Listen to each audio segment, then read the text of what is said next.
Hello viewers. आप सभी को टैलेंट इंस्टीट्यूट में स्वागत है।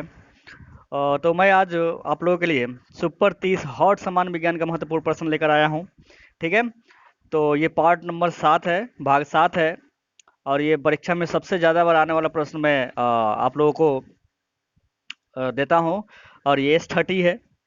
ठीक है व्यूवर्स, तो ये बहुत महत्वपूर्ण प्रश्न होते हैं जो भी हम आप लोगों को जो मैं देता हूं, ठीक है ना। तो इसको आप लोग अच्छे से याद करो। और ये कोई भी गवर्नमेंट जॉब के लिए अगर एग्जाम होता है, पेपर होता है, तो उसमें बहुत बार पूछा गया है। ओके। तो चलिए हम लोग अब इस किसके लिए उपयोगी है, जैसे कि RRB NTPC हो गया, ग्रुप डी। ओके।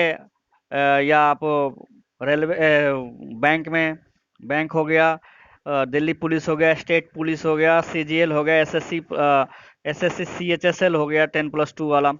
तो ये जितना भी है बहुत ही महत्वपूर्ण है प्रश्न सबके लिए। ओके, तो चलिए प्रश्न देखते हैं हम लोग। तो देखिए आप लोगों का पहला क्वेश्चन है आने वाला स्क्रीन पे आपको। पहला प्रश्न है कि द्रव का अपेक्षित घनत्व मापा जाता है, बताइए। ये बहुत बार क्वेश्चन पूछा गया है। ओके। तो विवश बताइए कि हाइड्रोमीटर से मापा जाता है कि रेन गेज, या ऑडोमीटर से, या लैक्टोमीटर से। बताइए कौन सा आंसर हो जाएगा इसका, बताइए। तो इसका आंसर हो जाएगा व्यूअर्स हाइड्रोमीटर से। ओके। द्रव का अपेक्षित घनत्व मापा जाता है हाइड्रोमीटर से। ओके। चलिए अगला प्रश्न। अगला प्रश्न है दूसरा। वायुमंडल की आर्द्रता मापी जाती है, बताइए। अब किससे मापी जाता है वायुमंडल का आर्द्रता जो मापी जाती है, कैसे मापी जाती है? हाइग्रोमीटर, हाइड्रोमीटर, या बैरोमीटर से, या अल्टीमीटर से? बताइए किससे मापी जाती है व्यूअर्स। तो ये मापी जाती है हाइग्रोमीटर से। ओके। चलिए प्रश्न संख्या 3 देख लेते हैं हम लोग। प्रश्न संख्या 3, भूकंप मापी यंत्र है, बताइए इसमें कौन सा भूकंप मापी यंत्र है? किससे भूकंप को मेजर किया जाता है, मापा जाता है? कार्डियोग्राफ, एस्ट्रोबोस्कोप, डिक्टाफोन, या सिस्मोग्राफ? बताइए किससे। तो इसका राइट आंसर हो जाएगा सिस्मोग्राफ। ओके। चलिए अभी बस अगला प्रश्न देखते हैं हम लोग। अगला प्रश्न है, ध्वनि की तीव्रता मापी जाती है, बताइए किससे मापी जाती है ध्वनि की तीव्रता? डेसिबल में, तरंग में, आवृत्ति में, या श्रव्य तरंग में? बताइए किस में मापी जाती है ध्वनि की तीव्रता मापी जाती है? किस में? डेसिबल में, तरंग में, आवृत्ति में, या श्रव्य में? बताइए आप लोग। तो इसका आंसर हो जाएगा डेसिबल में। ओके। ध्वनि की तीव्रता मापी जाती है डेसिबल में। ओके। और ये बहुत बार प्रश्न पूछा हुआ है। ओके। चलिए अगला प्रश्न देखते हैं हम लोग। तो अगला प्रश्न है हम लोगों के पास, मानव रेटिना पर बना प्रतिबिंब होता है, बताइए कहाँ पे होता है? वास्तविक अंश सीधा होता है, वास्तविक अंश उल्टा होता है, काल्पनिक अंश सीधा होता है, और काल्पनिक अंश उल्टा होता है? बताइए ये प्रकाश लाइट का ही, लाइट से लिया गया है ये प्रश्न। बताइए किसका कौन सा होता है? मानव रेटिना में बड़ा प्रतिबिंब कैसा होता है? तो इसका आंसर हो जाएगा वास्तविक एवं उल्टा बनता है। ओके। मानव रेटिना में बना प्रतिबिंब होता है वास्तविक एवं उल्टा। ओके। चलिए अगला प्रश्न देख लेते हैं हम लोग। तो अगला प्रश्न है प्रश्न संख्या 6, पानी में हवा का बुलबुला किस तरह कार्य करता है? बताइए पानी में हवा का बुलबुला किस तरह का कार्य करता है? उत्तल दर्पण की तरह, अवतल दर्पण, उत्तल लेंस, या अवतल लेंस? बताइए व्यूअर्स। ये भी लाइट से ही लिया गया है प्रश्न। बताइए किससे हो जाएगा? अवतल लेंस की तरह दिखता है, कार्य करता है। ओके। चलिए हम लोग अगला अगला प्रश्न देखते हैं हम लोग।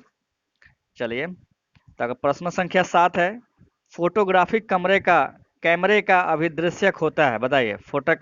फोटोग्राफी जो कैमरा का फोटोग्राफिक होता है, अभिदृश्यक जो होता है उसका लेंस कैसा होता है? अवतल लेंस की तरह, उत्तल लेंस, समतल दर्पण, या एक लेंस की तरह? बताइए कैसा होता है व्यूअर्स। तो हो जाएगा उत्तल लेंस की तरह। ओके। चलिए अगला प्रश्न देखते हैं हम लोग। प्रश्न संख्या 8, मोटर गाड़ी के चालक के सामने लगा रहता है, कौन सा दर्पण लगा रहता है? बताइए। जो हम लोग गाड़ी वाहन जो चलाते हैं हम लोग, कोई भी मोटर बाइक चलाते हैं, तो उसमें जो आगे का शीशा जो लगा रहता है, चालक के सामने का जो शीशा लगा रहता है, वो कौन सा दर्पण का होता है? बताइए। अवतल दर्पण, उत्तल दर्पण, समतल दर्पण, या इनमें से कोई नहीं? बताइए आंसर क्या हो जाएगा? उत्तल दर्पण लगा रहता है। ओके, और ये बहुत बार प्रश्न पूछा गया, बहुत इंपॉर्टेंट प्रश्न है सारे ये, ठीक है। तो चलिए अगला प्रश्न देख लेते हैं हम लोग। प्रश्न संख्या 9, हृदय की गति सुनने के लिए किस यंत्र का प्रयोग किया जाता है? बताइए, हृदय की गति को सुनने के लिए किस यंत्र का प्रयोग किया जाता है? गायरोस्कोप, सेक्सटेंट, या स्टेथोस्कोप, या स्ट्रोबोस्कोप? बताइए किससे किस किस यंत्र का प्रयोग किया जाता है? तो ये प्रयोग किया जाता है स्टेथोस्कोप का। ओके, हृदय की गति सुनने के लिए हम लोग स्टेथोस्कोप से सुनाई देता है। ओके, चलिए अगला प्रश्न देख लेते हैं। प्रश्न संख्या 10, वायुमंडलीय दाब की माप की जाती है? बताइए किससे मापी जाती है वायुमंडलीय दाब की माप? लेक्टोमीटर से, मैनोमीटर से, ऑडियोमीटर, ओडोमीटर से, या बैरोमीटर से? बताइए व्यूअर्स। ये भी बहुत सारे जो क्वेश्चन लिया हूं मैं बहुत इंपॉर्टेंट है, और रेलवे के लिए, खासकर तो रेलवे के लिए बहुत इंपॉर्टेंट है, क्योंकि रेलवे में बहुत बार पूछा गया है ये सारे क्वेश्चन। तो चलिए इसका आंसर हो जाएगा बैरोमीटर से। ओके, चलिए अगला प्रश्न देख लेते हैं। प्रश्न संख्या 11। तो 11वां प्रश्न है, सरल सूक्ष्मदर्शी में वस्तु को रखा जाता है? सरल सूक्ष्मदर्शी में वस्तु को कहाँ पे रखा जाता है? लेंस और प्रकाश केंद्र के बीच, फोकस के बाहर, वक्रता केंद्र पर, या अनंत पर? बताइए कहाँ पर रखा जाता है? ये भी लाइट का ही है प्रश्न, तो ये हो जाएगा, इसका आंसर हो जाएगा लेंस और प्रकाश केंद्र के बीच रखा जाता है। ओके, चलिए व्यूअर्स अगला प्रश्न देख लेते हैं हम लोग। तो अगला प्रश्न है 12वां, रक्त का दाब किस यंत्र से मापा जाता है? जो रक्त का अपना दाब जो मापा जाता है वो किस यंत्र से मापा जाता है? बताइए, पायरोमीटर से, एस्फिग्मोमैनोमीटर से, या गैल्वेनोमीटर से, या एनीमोमीटर से? किससे मापी जाती है फ्रेंड्स? किससे मापी जाती है? तो ये मापी जाती है एस्फिग्मोमैनोमीटर से। ओके, चलिए अगला प्रश्न देख लेते हैं। प्रश्न संख्या 13। 13वां प्रश्न है, ट्रांसफार्मर का क्रोड बना होता है, जो आप लोग ट्रांसफार्मर सबके यहाँ होता है, ट्रांसफार्मर जो बहुत सारे घरों में लाइट का वितरण करता है। तो बताइए ट्रांसफार्मर का क्रोड बना होता है, बड़ा भी होता है ट्रांसफार्मर, छोटा भी होता है, जो कि रेडियो ट्रांजिस्टर में भी लगते हैं। तो बताइए नर्म लोहा का बना रहता है, निकेल का, तांबा का, या स्टील का? बताइए किसका बना होता है ये? तो ये बना होता है नर्म लोहा का। ओके, ट्रांसफार्मर का कोड किससे बना होता है? नर्म लोहा का। ओके ओके फ्रेंड्स, चलिए चलिए अगला अगला प्रश्न देख लेते हैं। प्रश्न संख्या 14। तो 14वां प्रश्न है, ट्रांसफार्मर किस सिद्धांत पर आधारित है? बताइए किस सिद्धांत पर आधारित है ट्रांसफार्मर? किस सिद्धांत पर आधारित है? चुंबकीय प्रेरण के सिद्धांत पर, विद्युत चुंबकीय प्रेरण के सिद्धांत पर, नियम से 100 प्रेरण के सिद्धांत पर, या इनमें से कोई नहीं? बताइए, इसका आंसर हो जाएगा विद्युत चुंबकीय प्रेरण नियम से। ठीक है, प्रेरणा यहाँ पे लिख दिया गया है, थोड़ा मिस्टेक है यहाँ पे, प्रेरण होगा। ओके, चलिए अगला प्रश्न देख लेते हैं। प्रश्न संख्या 15। ओके, चलिए प्रश्न संख्या 15। व्हीट स्टोन ब्रिज का व्यवहार किससे मापने में किया जाता है? बताइए व्हीट स्टोन ब्रिज का व्यवहार किससे मापने में किया जाता है? किसे मापने में किया जाता है? विद्युत वाहक बल, धारा, प्रतिरोध, या आवेश? बताइए बताइए व्यूअर्स, क्या हो जाएगा इसका आंसर? तो इसका आंसर हो जाएगा प्रतिरोध। व्हीट स्टोन ब्रिज का व्यवहार प्रतिरोध को मापने के लिए किया जाता है। चलिए चलिए तो हम चलते हैं, अगला प्रश्न देख लेते हैं। प्रश्न संख्या 16। तो प्रश्न संख्या 16, दूध की शुद्धता किस यंत्र से मापी जाती है? बताइए व्यूअर्स, किससे मापी जाती है? जो दूध हम लोग डेली अपने लाइफ में यूज करते हैं, डेली के हम लोग खाते पीते हैं इसको, तो बताइए किससे मापी जाती है? तो ये मापी जाती है लैक्टोमीटर से। ओके, तो दूध की शुद्धता मापी जाती है लैक्टोमीटर से। ओके, चलिए अगला प्रश्न देख लेते हैं हम लोग। प्रश्न संख्या 17। 17वां प्रश्न है, वनस्पति तेलों से कृत्रिम घी बनाने में किस उत्प्रेरक का प्रयोग किया जाता है? बताइए वनस्पति तेलों से कृत्रिम घी बनाने में किस उत्प्रेरक का प्रयोग किया जाता है? प्लैटिनम चूर्ण, लौह चूर्ण, निकिल, या गर्म एल्यूमिना? बताइए कौन सा यूज करते हैं हम लोग? तो निकिल का उत्प्रेरक के रूप में किसको यूज करते हैं? निकिल को यूज करते हैं। ओके, तो वनस्पति तेलों से कृत्रिम घी बनाने के लिए हम लोग उत्प्रेरक जो यूज करते हैं हम लोग उन्हीं के लिए यूज करते हैं। चलिए अगला प्रश्न देख लेते हैं हम लोग, प्रश्न संख्या 18।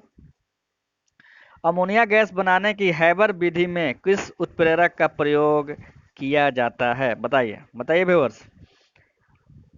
अमोनिया गैस बनाने की हैबर विधि में किस उत्प्रेरक का प्रयोग किया जाता है? तो लौह चूर्ण, क्लोराइड, और प्लेटिनम चूर्ण या निकल। बताइए कौन सा हो जाएगा इसका ऑप्शन? तो इसका ऑप्शन हो जाएगा लौह चूर्ण। ओके, उत्प्रेरक के रूप में हम लोग लौह चूर्ण का उपयोग करते हैं, प्रयोग करते हैं। चलिए अगला प्रश्न देख लेते हैं, प्रश्न संख्या 19।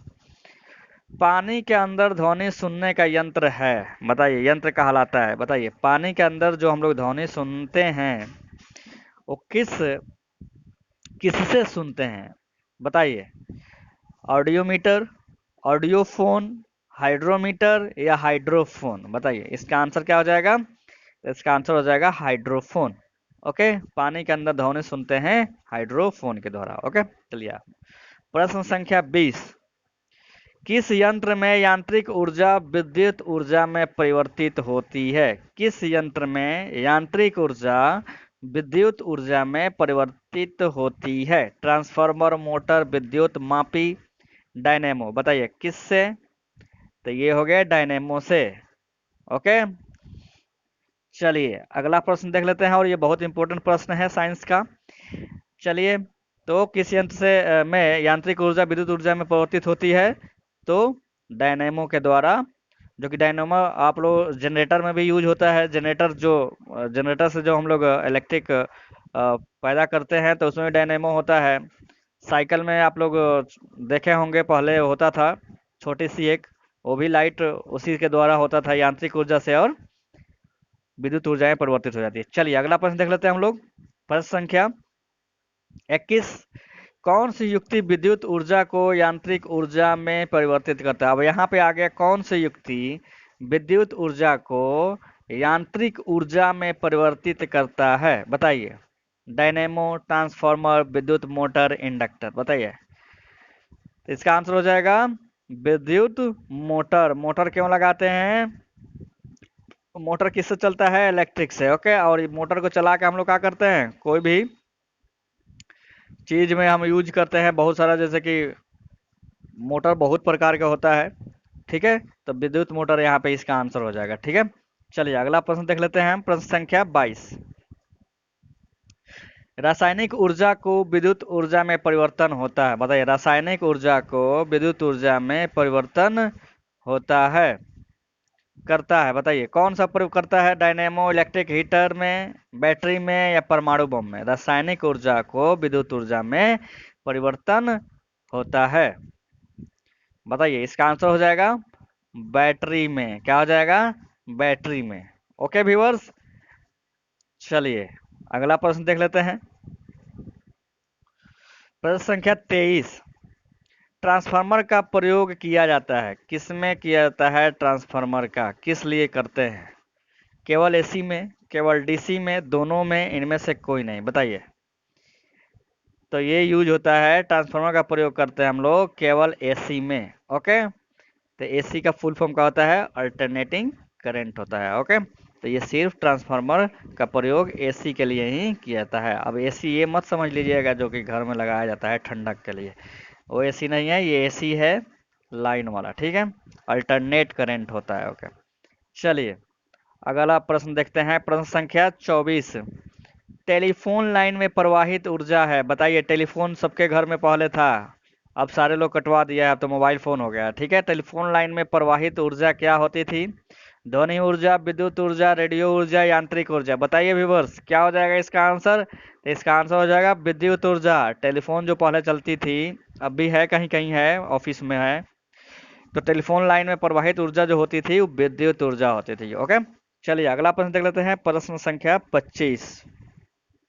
तो 25, शुष्क सेल में किस तरह के ऊर्जा निहित होती है? शुष्क सेल में किस तरह की ऊर्जा निहित होती है? यांत्रिक, विद्युतीकृत, रासायनिक या ताप? सबको पता है, बताइए कौन सा आंसर हो जाएगा इसका? तो इसका आंसर हो जाएगा रासायनिक। शुष्क सेल में किस तरह की ऊर्जा निहित होती है? रासायनिक। अभी बैटरी वाला जो बताया था, बैटरी का होता है, शुष्क सेल ही होता है। ओके, चलिए अगला प्रश्न देख लेते हैं, प्रश्न संख्या 26। उच्च वोल्टेज से निम्न वोल्टेज में रूपांतरित करने वाला उपकरण कहलाता है? बताइए, इसमें से कौन उपकरण है जो कि उच्च वोल्टेज से निम्न मतलब नीचे वोल्टेज करने के लिए रूपांतरित करने वाला उपकरण कहलाता है? ट्रांसमीटर, कम्यूटेटर, अल्टरनेटर या ट्रांसफार्मर? बताइए। तो इसका आंसर हो जाएगा ट्रांसफार्मर। ओके, बहुत हाई वोल्टेज आता है और ट्रांसफार्मर लगा के हम लोग क्या करते हैं, ये घरों में वितरित करता है, जो सरकारें करती हैं। ओके, बड़े बड़े ट्रांसफार्मर लगाती है। चलिए अगला प्रश्न देख लेते हैं हम लोग। पृथ्वी की आयु का आकलन किया जाता है? बताइए, पृथ्वी की आयु का आकलन किया जाता है किससे किया जाता है? यूरेनियम डेटिंग से, कार्बन डेटिंग से, परमाणु घड़ी से या जैविक घड़ी से? किससे किया जाता है पृथ्वी की आयु का आकलन? तो ये बहुत इंपॉर्टेंट प्रश्न है, तो इसका आंसर हो जाएगा यूरेनियम डेटिंग से। पृथ्वी का आयु का आकलन किया जाता है यूरेनियम डेटिंग से। ओके, चलिए अगला प्रश्न देख लेते हैं, प्रश्न संख्या 28। तो 28वां प्रश्न है, लकड़ी की आयु ज्ञात करने में सहायक है? बताइए, लकड़ी का जो आयु होता है वो उसको कैसे हम लोग ज्ञात करते हैं? कार्बन 14, कार्बन 14, यूरेनियम, कोबाल्ट या पोलोनियम? किससे किया जाता है? तो ये किया जाता है कार्बन 14 से। लकड़ी की आयु ज्ञात करते हैं हम लोग कार्बन 14 से। चलिए अगला प्रश्न देख लेते हैं, प्रश्न संख्या 29। जीवाश्म की आयु का निर्धारण किसके द्वारा होता है? अब जीवाश्म आप लोग जानते हैं फॉसिल और जो होता है जीवाश्म जो कि पृथ्वी के नीचे होता है, जीवाश्म की आयु निर्धारण किसके द्वारा होता है? रेडियो कार्बन डेटिंग से, यूरेनियम डेटिंग से, परमाणु डेटिंग से? इनमें से कोई नहीं। बताइए कौन सा आंसर हो जाएगा ये? तो आंसर हो जाएगा रेडियो कार्बन डेटिंग से क्या होता है? जीवाश्म की आयु के निर्धारण किया जाता है। ओके ओके फ्रेंड्स, तो चलिए अगला प्रश्न देख लेते हैं। लास्ट प्रश्न है आप लोग के लिए। तो लास्ट प्रश्न 30वां प्रश्न है, हाइड्रोजन बम किसने विकसित किया? बताइए, हाइड्रोजन बम किसने विकसित किया? अभी देखिए सारे देश क्या करता है, इसी बम के चलते अपना जमाए रहता है रोब। बताइए कौन सा बनाया था इसमें? Torricelli, J Robert, Edward Teller, Samuel Cohen ने? बताइए किसने बनाया था? तो इसका आंसर हो जाएगा सैमुअल कोहेन ने। ठीक है, हाइड्रोजन बम किसने बनाया था? सैमुअल कोहेन ने। और ये बहुत बार प्रश्न पूछा गया है। ओके, तो चलिए अब हम ये लास्ट प्रश्न था, तो अब हम लोग मिलेंगे नेक्स्ट वीडियो में। तो आप लोग जो भी मैंने अभी क्वेश्चन दिया पढ़ाया आप लोग को, जो मैंने बताया वो बहुत इम्पोर्टेंट प्रश्न है। और ये अभी मैंने बताया था किस में बहुत उपयोगी है। तो बहुत बार पूछे जाते हैं ये सारे क्वेश्चन, बहुत इम्पोर्टेंट है। तो आप लोगों को अगर अच्छा लगे वीडियो, तो इसको आप लोग सब्सक्राइब और लाइक करें, कमेंट्स भी करें। ओके, कि कैसा लगा कैसा नहीं लगा आप लोगों को। इससे क्या होगा कि मुझे अच्छा लगेगा कि और भी अच्छे अच्छे आप लोगों के लिए क्वेश्चन मैं बनाऊं और आप लोगों को दूं। ठीक है, आप लोगों को भी फायदा होगा पेपरों में। चलिए ठीक है व्यूअर्स, तो फिर मिलते हैं नेक्स्ट वीडियो में। धन्यवाद व्यूअर्स।